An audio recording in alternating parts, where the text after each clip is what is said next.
Welcome back. Okay, last time we got quite a bit done. We flushed out displaying a grid on our puzzle app, so we could go right here, execute this, and we've got our puzzle app, and it is displaying the grid. So what's the next step? Well, we're going to do some cleanup, and then we're going to see how we can display a piece on this 4x4 grid. So for some cleanup, well, in this right here, I'm going to show you if I do Control N, and slid it onto the other screen, it brings up basically a copy of my browser. And what I want to do, I want to clean. If we have something like, I'm going to need cell width and cell height in other parts of this as I try to display the puzzle piece on. So what you want to do is you want to, if you have the same code, you don't want to repeat the same code over and over. So I'm going to create a new category here, information, and in that I'm going to have cell width, and cell width will be, how do we do it? We got W, so that was, say we're going to end up returning self bounds width divided by, well, let's see, I can also have,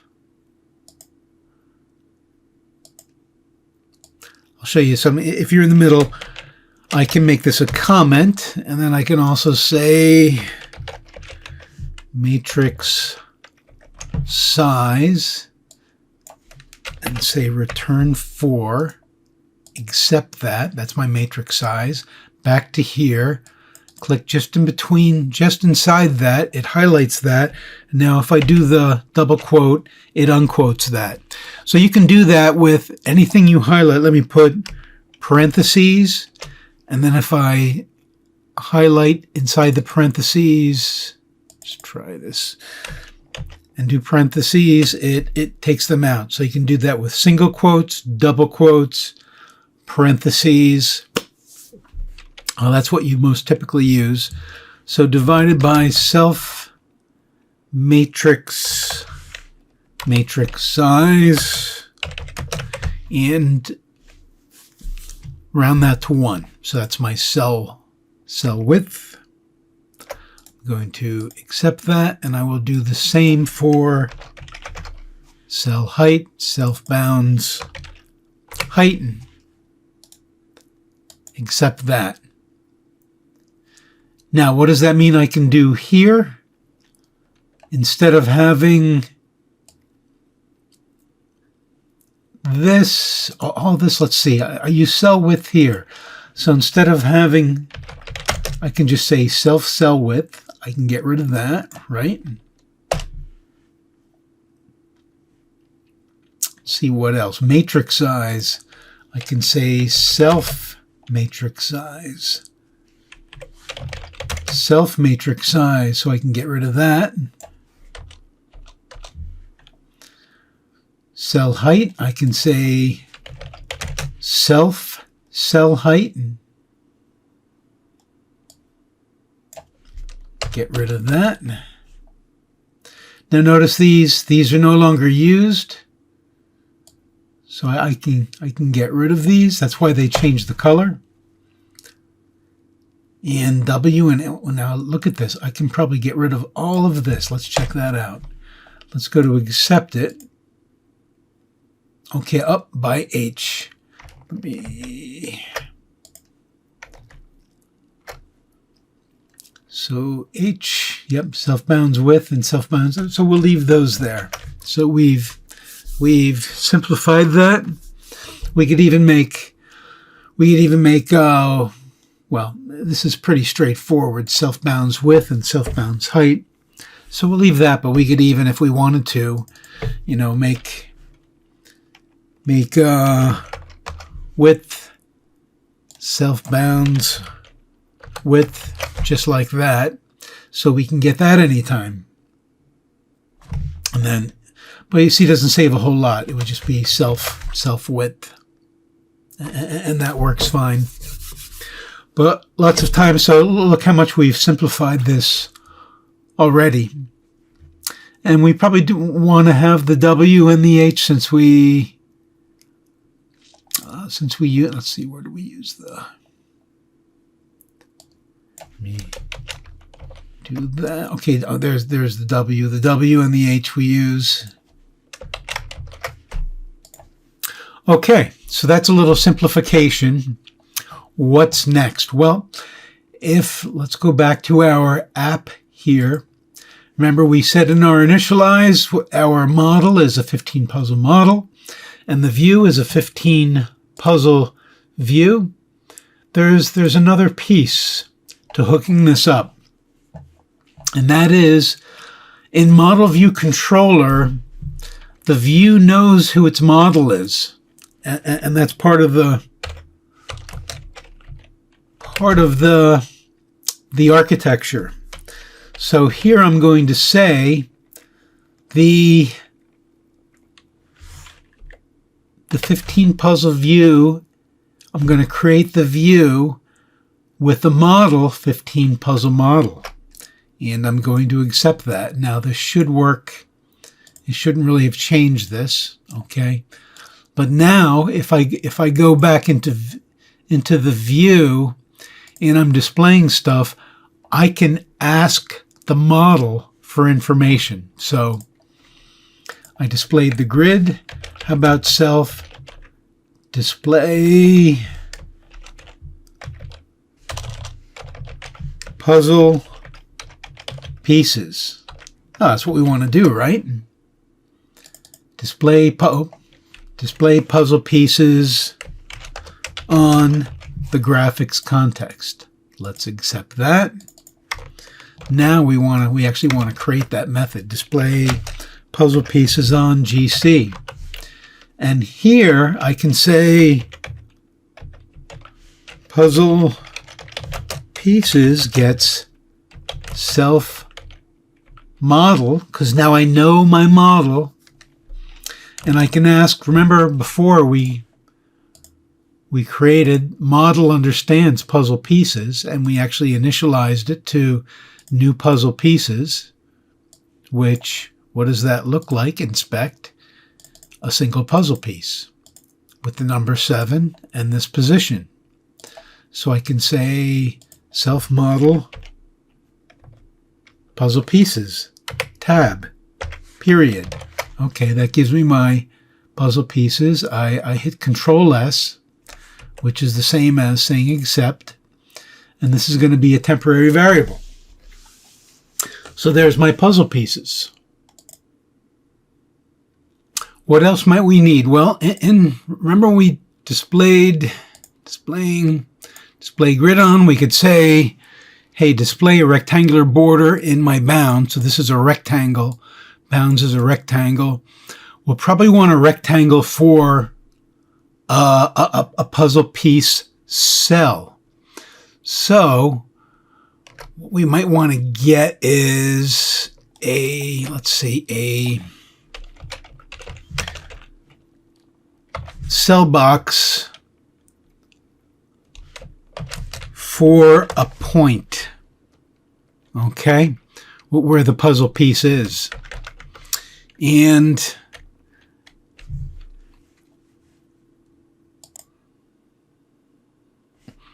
okay, I've actually gone through and figured out some of this. So one of the things I want to do, see my point, X and Y, if I want to flip that, I'm going to say point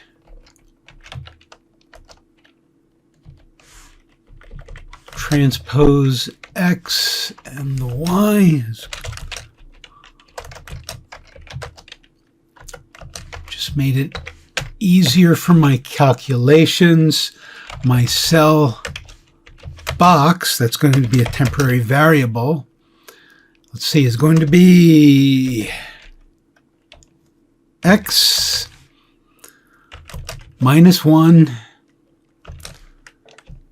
times, let's see, I'm going to use cell width multiple times, so rather than repeatedly calculating it, I'm going to calculate it.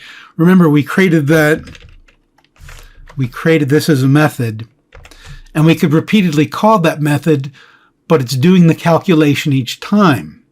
So we don't want to waste extra CPU cycles recalculating the same thing over and over. So we'll get the cell width and the cell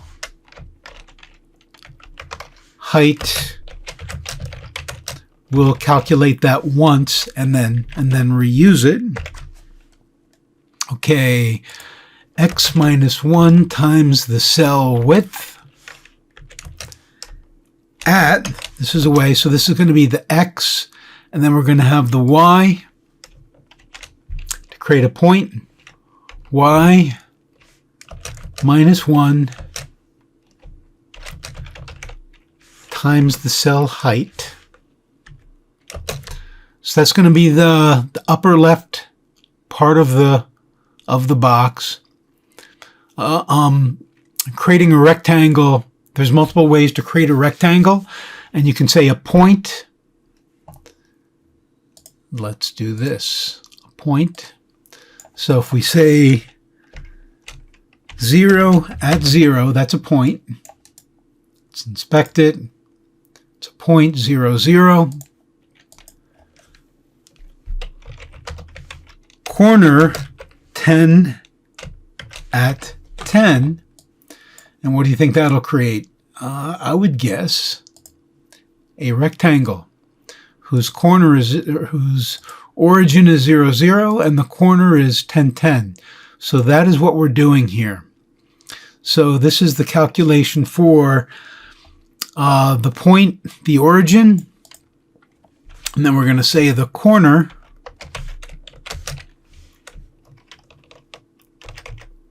double x times the cell width at y times the cell height. I should note that in the coordinate system for Smalltalk, this, for example, up here would be the 0, 0. And down here would be the corner. So this would be the origin, the upper left, down to the bottom right. So if it was 0, 0, and this was 10, 10, this would be 0, 0, and this would be 10, 10. So that is the cell box. Return the cell box. Let's accept this. Temporary, temporary, temporary, temporary, and temporary. That returns the cell box for a point. So this means I could come right here and say for my puzzle pieces do, now do gets a block, and each thing it passes in, and I can name this whatever I want. I'm going to call it puzzle piece. Vertical bar for block, okay? So it's going to take all my puzzle pieces, say when it's fully populated, I'll have 15, and it's going to pass each one into here. And then I can do what I want. I can say, puzzle piece, to each puzzle piece,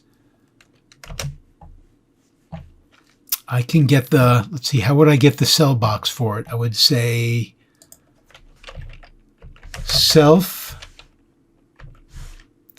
box, and that requires a point.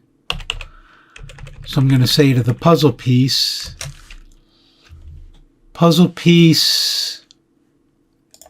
let me open up another. How did I get the puzzle piece? The puzzle piece has a position, which is a point. Okay, so the cell box, puzzle piece, position. closes. Just wanted to see how to talk to this object, the puzzle piece, to get its point position. So I can say that is my cell box, and I want to create that as a cell box as a temporary variable to this block. Okay, so I've got the cell box.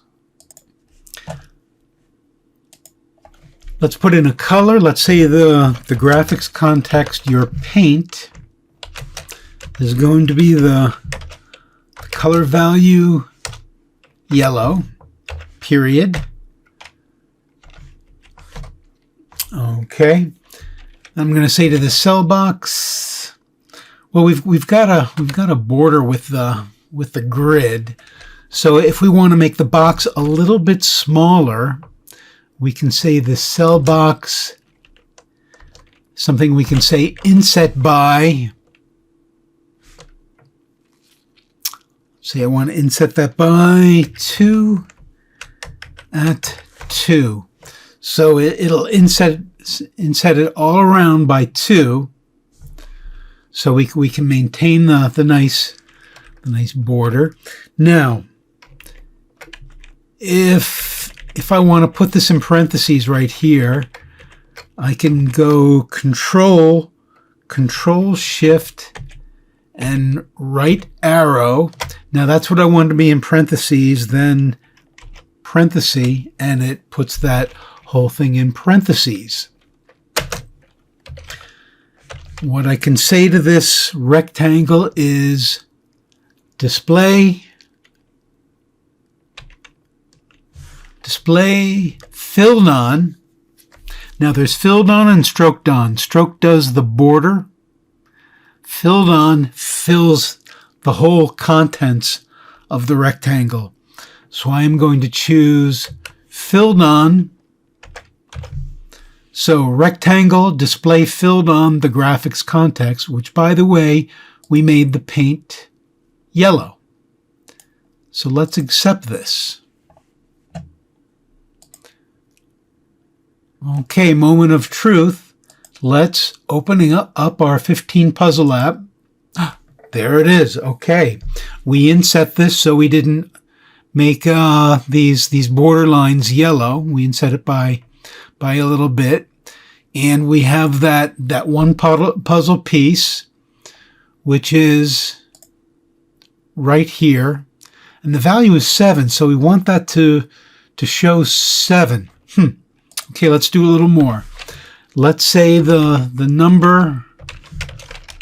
number string is going to be our puzzle piece number print string. So if we have a number 7, we want to display that, well, we have to first change it to a string. And let's see, if we said something like, so now we should be able to display that number string, and we can say GC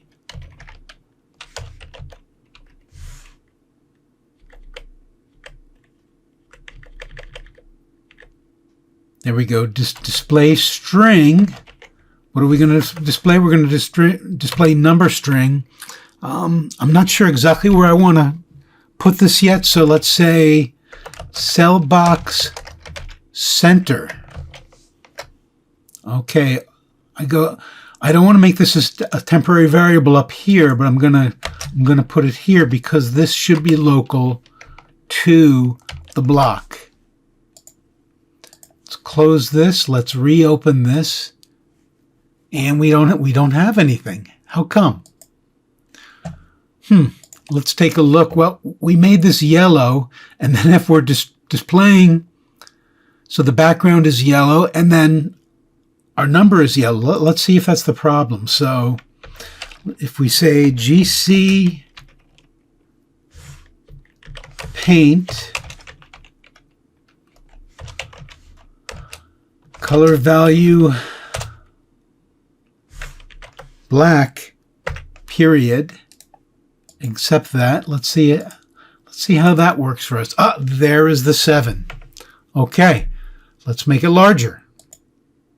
Well, I did a little bit of trial and error, so I'm going to create some information here. I'm going to say font size, and I'm going to say I want our font size to be 70, and accept that. And now I also want to create a font description, and this is what the font description is going to be right here. Font description new, that's FD. The family is Arial asterisk, so it'll find an Arial font. It's fixed width.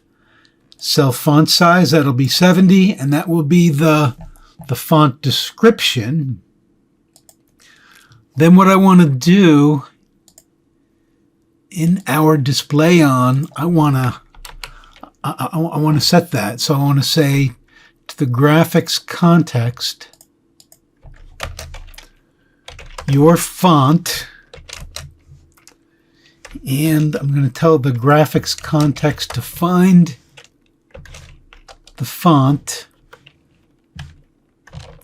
self font description.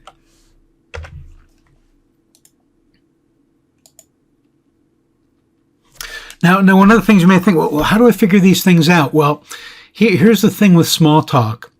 Once you have an example, you just reuse that example. And the whole development environment in Smalltalk is written in Smalltalk. So if you want to see how something's done, you can find an example and then reuse that. Or look at the classes and figure things out. Let's see. Now, in our display on, we set the font size. Let's see if this worked for us. Oh, there we go. Okay. Now all we have to do is figure out how to center that properly.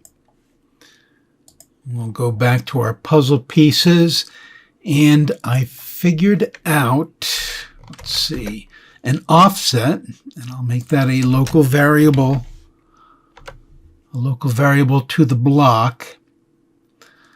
The width of the number string divided by 2, negated, and the graphics context font height divided by 3. And then what we'll do, let me put this in parentheses, highlight this, type in open paren, cell box center plus offset. And let's see if that's, so I took the width of the string, divided it by 2, and the height divided by 3. So it wants to find basically a point like right here is what it's trying to find, so it can properly display that. And there we go. Kind of pretty much exactly the size and centered, and that should work because it is getting the width of the number string. If I have 15, which is 2 characters, it'll do that properly. Okay, till next time, we've got our puzzle app, we've got our grid showing, and we have successfully been able to display a puzzle piece on the board. So next time we'll create the rest of the puzzle pieces, and then we'll work on moving those puzzle pieces.